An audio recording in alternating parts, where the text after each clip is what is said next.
From today, I've decided to take care of Amy and Yuri. When my husband came home, his sister Amy and her daughter Yuri were with him, carrying lots of luggage. He announced that they were going to live with us and that we'd support them. How could he choose his sister and niece over our daughter and me? I can't stand it anymore. What kind of husband is that? I'll deal with him myself. This is my story of getting back at my awful, selfish, sister-obsessed husband. My name is Amelia. I've been married to Ethan for 5 years, and we have a 4-year-old daughter, Luna. She's adorable and means the world to me. I thought we were a happy little family, but clearly, my husband doesn't feel the same.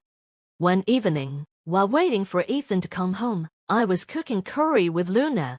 "Mommy, when is Daddy coming back?" she asked. Daddy is late today. I wonder what's keeping him," I replied. Ethan usually comes home straight after work, but this time, even at 7:30 p.m., he wasn't back. He wasn't answering my calls or messages either. "Mommy, I'm hungry." "All right, let's eat without Daddy today."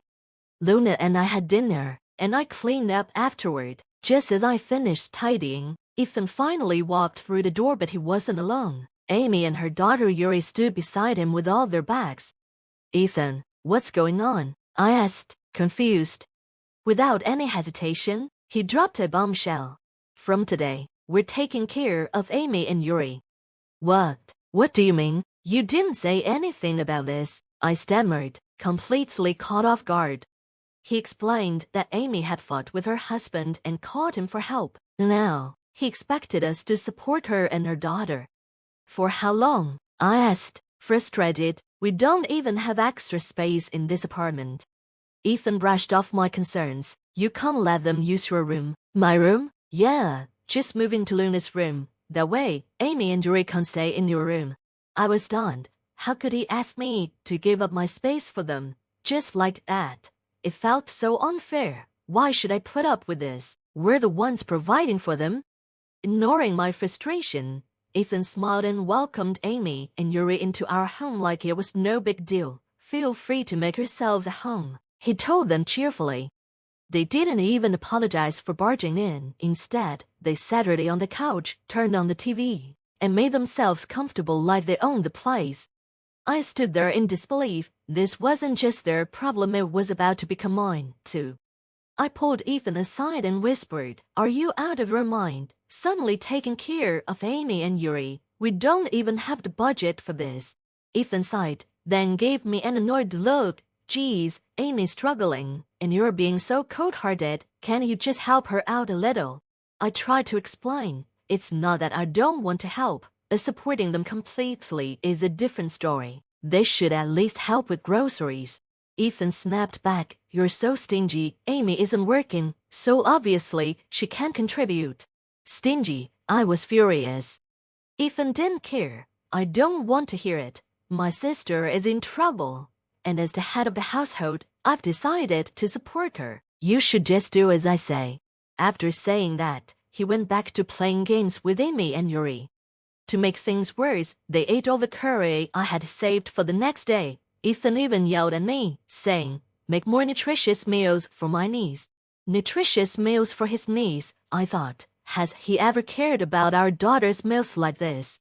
It was clear Ethan only cared about Amy and Yuri. He dismissed my feelings and even called me a cheapskate for worrying about our finances. But it wasn't fair. No matter how much Amy struggled, it wasn't our responsibility to support them endlessly for free. The days passed and Ethan only spoiled his sister and niece. He ignored me and Luna completely. "Amy, I got the cake you wanted," he said one day. "Oh, thanks, Ethan," Amy replied happily.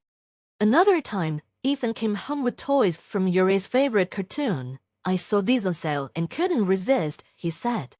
The cake and toys were only for Amy and Yuri, nothing for Luna. Luna and Yuri are the same age as obvious. Luna would love cake and toys too, but Ethan didn't care. Still, I told myself to hold on a little longer. Once Amy and her husband made up, they'd leave, and life would go back to normal. But one day, Luna asked me, "Mom, does Dad like Yuri more than me?" "What?" I was shocked. "He's always nice to Yuri, but he doesn't even answer me when I talk to him," she said, tears filling her eyes. I didn't know what to say. I just hugged her tightly, feeling her pain and my own heartbreak. "Don't worry, Luna, he's your dad," I told her, trying to calm her down. But I knew this couldn't continue. A few days later, I talked to Ethan about his behavior. "Luna feels left out. It's fine if you adore Yuri, but you need to spend time with Luna too," I said. Ethan shrugged. All right. It's such a hassle, though." "A hassle, Ethan. Luna is your child, not Yuri," I said firmly. Yes, I get it. I just need to pay attention to Luna." "Right," he replied dismissively. Even though I explained how Luna felt, nothing changed. Ethan continued to ignore her, happily playing with Yuri instead. Amy didn't step in to spend time with Luna either. It was always the three of them together. Ethan, Amy, and Yuri, while I was the only one looking after Luna. Despite my efforts, she still seemed lonely. A whole month passed. Living with Amy and Yuri was tearing our family apart. We were barely managing financially, and the apartment was always messy because Amy and Yuri never cleaned up. Ethan kept spoiling his sister and niece, completely ignoring Luna and me. I couldn't take it anymore. One evening, I confronted him. "I've had enough. This has gone too far. Can't you seriously think about our future for once?" I demanded. Ethan looked confused. "What are you going on about now? I've told you this before. Things are getting worse every day. What's your plan for Amy? Are you saying we're going to live with her forever?" "What can we do? She's still fighting with her husband," Ethan said casually. "Then she needs to figure it out, either talk it out or get a divorce. It's been a month. Ethan, Luna and I can't take this anymore. Please, think about how we feel too," I pleaded. I knew bringing this up would upset Ethan, but I had to. I was doing it for Luna's sake and for the future of our family.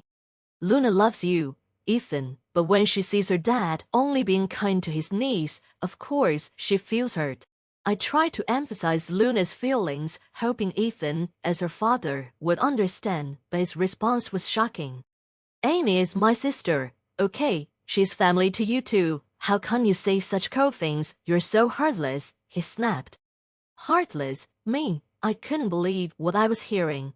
I didn't dislike Amy, or Yuri just needed our situation to change, but Ethan acted like I was the villain. "I've always thought you were cold-hearted. Amy's in trouble, and Yuri's lonely without her dad," he said, as if none of my concerns mattered. "Of course I have to give them attention. We're there for Luna, so why can't you handle it?" Ethan said, brushing me off. I couldn't believe his response. "Hold on. I'm covering all the household expenses. Why should Luna and I have to suffer? My salary is part of the family budget too, you know." Ethan glared at me. "Amy is my sister, so she's your family too, but all you do is say cold things. Don't you feel embarrassed?" He shouted at me, blaming everything on me. The look in his eyes said it all. Me and Yuri were more important to him than Luna and me. Then he dropped a bombshell. "Amy wants to stay here long term, so from now on, we'll take care of them everything. Food, clothing, and shelter. It's our responsibility." In the moment, all my hope disappeared. I realized there was no fixing this. The life we once had was gone for good. I looked Ethan square in the eyes and said, "Fine, let's get a divorce." Ethan frowned, his face a mix of confusion and shock. "The divorce? What are you talking about? You're joking, right?" "Do I look like I'm joking?" I replied. "If you're going to ignore Luna's and my feelings, then I won't consider yours either. I'm going to do what's best for Luna and me to be happy." Ethan scoffed, trying to regain control. "Divorce? You couldn't possibly raise Luna on your own." I stood firm. "Single parenting might be tough, but it's better than living like this."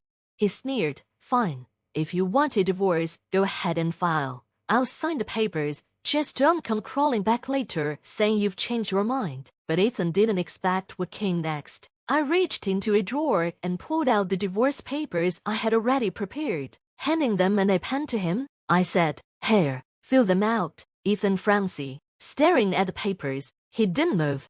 "What's wrong? You said you'd sign them, didn't you?" I asked, my voice unwavering. "And no, That was just a joke, he stammered. A joke? After all that big talk about it being too late if I changed my mind. Now you're scared. Pathetic. I forced a pen into his hand, making it clear I wasn't backing down. Go on, sign it.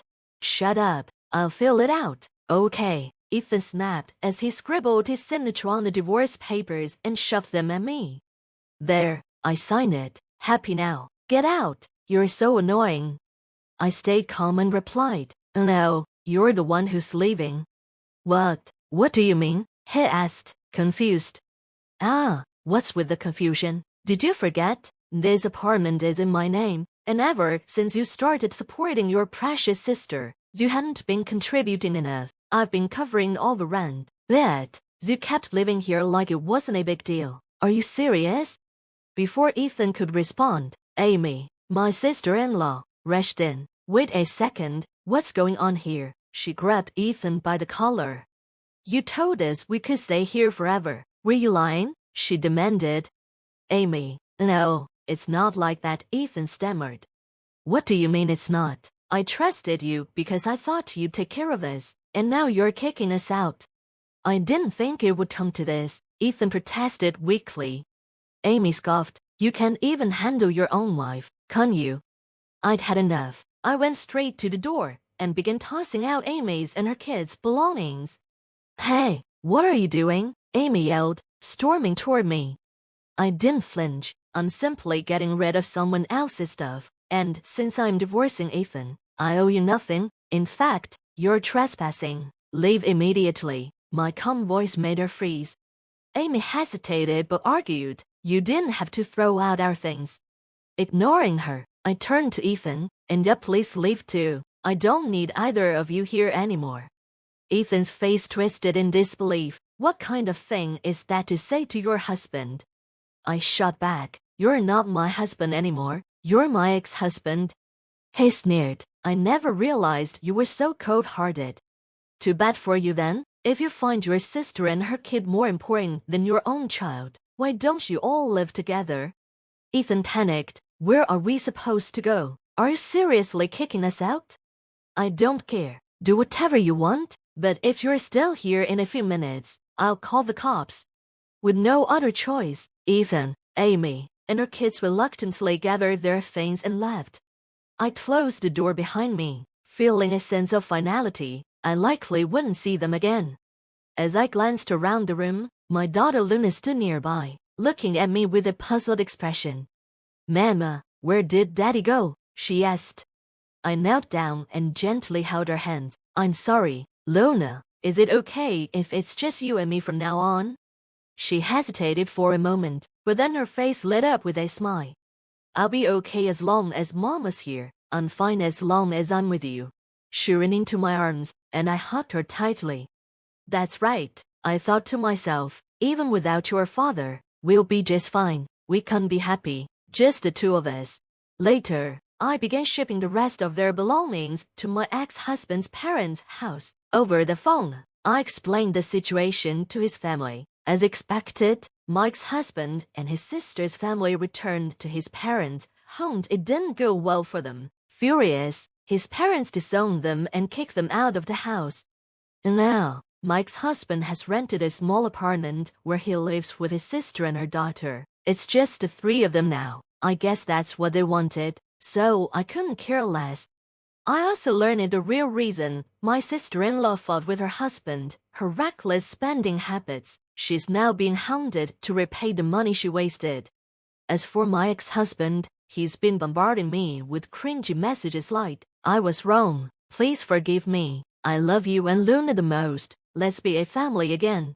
I didn't reply to a single one. They all went straight into the trash. Luna has no interest in seeing her dad, so we've made no plans to meet him. To protect her peace, I'm planning to move out soon, just in case he tries to show up here. My priority now is giving Luna all the love and happiness she deserves, even without a father. I'm determined to make sure she has a wonderful life.